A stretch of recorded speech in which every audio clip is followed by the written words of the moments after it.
শিকারি বানিয়ে ফেলছি। আসসালামু আলাইকুম। এই হলো আমাদের গ্রাম, আর আমাদের গ্রামে কিন্তু প্রায় ধান কাটা শেষের দিকে। সবাই কিন্তু খুব সুন্দরভাবে ধান বাড়িতে নিয়ে আসতে পারছে। ঝড় বৃষ্টি কিন্তু তেমন একটা ক্ষতি করতে পারে নাই। এজন্য মহান আল্লাহ তাআলার কাছে শুকর আলহামদুলিল্লাহ। ঝড় বৃষ্টি তেমন একটা ক্ষতি না করতে পারলেও বাট সাধারণ কৃষকের একদিক দিয়ে কিন্তু অনেকটাই লস হইতেছে। যেমন আমাদের এই দিকে কিন্তু ধানের মন 7 থেকে 800 টাকা করে বিক্রি হইতেছে, আর একজন দিনমজুরের বেতন সারাদিনে 1000 থেকে 1200 টাকা করে। এই দিক দিয়ে কিন্তু একজন কৃষকের অনেকটাই লস হইতেছে। লস হলেও কিছু করার নেই, মানিয়ে নিতে হবে। তার কারণ হলো গৃহস্থ তো আর একা এই ধানের জমি থেকে কেটে বাড়িতে নেওয়া সম্ভব না। তারপরেও বিশেষ করে যারা মধ্যবিত্ত লোক রয়েছে তারা কিন্তু এই 1200 টাকা করে কাজের লোক নিতে হিমশিম খেয়ে যাচ্ছে। অনেকেই নিজের কাম নিজেই করতেছে, যেটা একদিনে শেষ হবে সেইটা হয়তো 3 দিনে শেষ করতেছে। তারপরেও তারা নিজেরাই করতেছে, কারণ কাজের লোক 1200 টাকা করে তাদের পক্ষে নেওয়া সম্ভব হইতেছে না।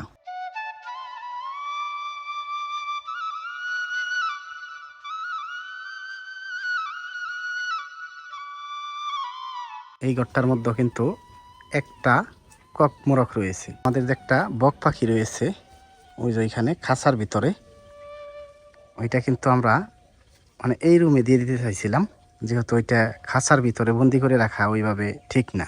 ঠিক আছে নাসমা? এটা ডাকাডাকি করে অনেকটাই। তো এইখানে এই যে এই মোরগটা আমাদের, এটা যদি আমরা আমাদের এই যে এই খামারের ভিতরে দিয়ে দিই, ঘুঘু পাখি থেকে শুরু করে টাইগার মোরগ সব কিছুরে ঠুকরায়। হ্যাঁ, সবকিছু ঠুকরাই একেবারে মাইরা ফেলাই না জুকুরবু। তার জন্য কিন্তু আমরা এটা এই রুমে আলাদা রাখছি।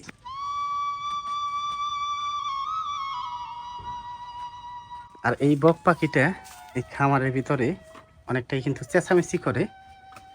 আমাদের এই যে এই মুরগিগুলার সাথে, টাইগার মোরগ আছে, মুরগি আছে, এদের সাথে এরা নিজেদের ঘোরাফেরা করে। আর এটা কিন্তু অনেক চেঁচামেচি করে। কিছুক্ষণ আগে এমন ভাবে চেঁচামেচি করতেছিল, আমরা তো মনে করছি কি জানি হয়ে গেছে, কিন্তু আইসা দেখি আমাদের এই টাইগার মোরগ দেখে এরকম করতেছে। তারপরে আমরা খামারে কিন্তু এটা ছেড়ে দিয়েছিলাম, আমাদের সামিয়া মামুনি ছেড়ে দিয়েছিল। আর ছেড়ে দেওয়ার পরেই দেখেন কি ঘটনা ঘটে। আমাদের যে টাইগার বড় মোরগটা রয়েছে ওইটা কিন্তু সামনে থেকে আসতে ভয় পাইতেছে, আর পিছন দিয়ে এসে টুপ করে কিভাবে আমাদের বক পাখিকে আক্রমণ করে।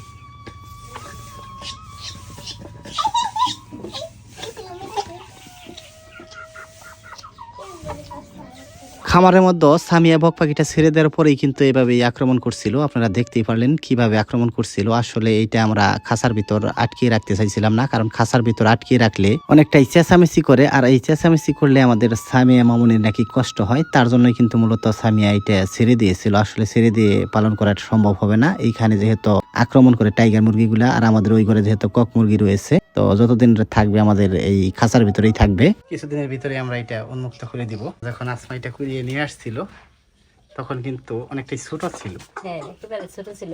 এইখান দিয়ে তো মনে করো পালক জ্বালাইছিল না, এখন কত সুন্দর পালক জ্বালাইছে, দেখছো?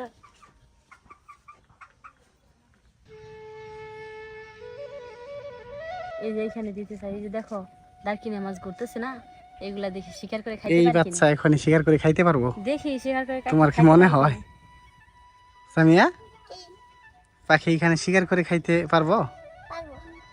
পারবো। সামিয়া বলতেছে দাও, ছেড়ে দিয়ে দেখো, ওই এই পাশে নিয়ে যাও।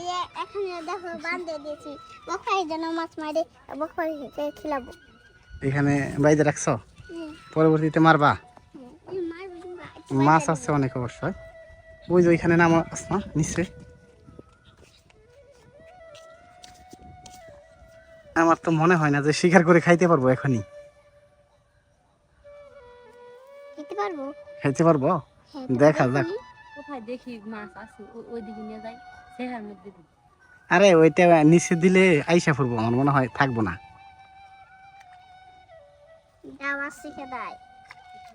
এই যে কচুরি পানা গুলো না, এখানে দাও দেখি, আর এখানে দাও। একটু থাকবো না এখানে, দেখছো উপরে চলে আসবো। দাঁড়াই থাকলে কিন্তু মাছ পাবো। এটা এইখানে থাকবোই না যে উপরে চলে আসবো। না থাকলে এই মাছ ধরবো কে করে, পানিতেই থাকে না। নেই সাবরো, নেই সাবরো, এখানে খাবো না এখন। এইটা শিকার করে খাইতে পারবো না। উঠাও উঠাও। দেখছো কিভাবে টানে ওঠে?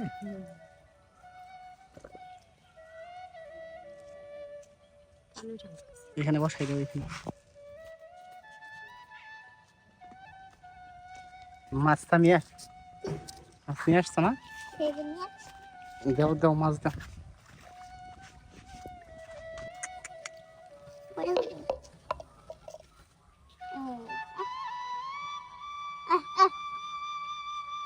একাই হবে। মাছ দেখলে তো আসবে, দেখো কিভাবে আসতেছে। দিছি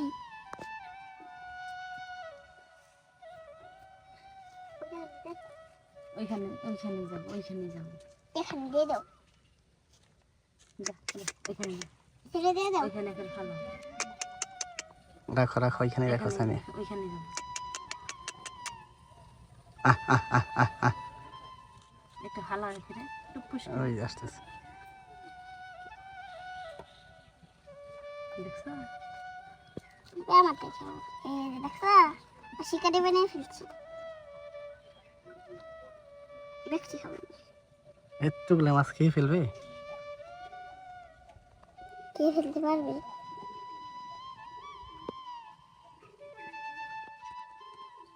এই হে অনেকগুলা খাইছিস আমি। অনেকগুলো আছে দেখো। দেখো কিরকম হইলো গো। এই আসমা, এতগুলো করে মাছ প্যাকেট করছো কেন? এতগুলা করে করছি যাতে একেবারে পেট ভরে যায়। আরে না, এটা ঠিক হয়নি। এই যে এইখানে 4টা মাছ রইলো। সমস্যা নাই, ওই 4টা রেখে মাছ দাও। বিকালে খাবে। এখন খাইলো না, আবার বিকালে খাবে। কিছুক্ষণ আগে খাইছে, সকালবেলায় খাইছে।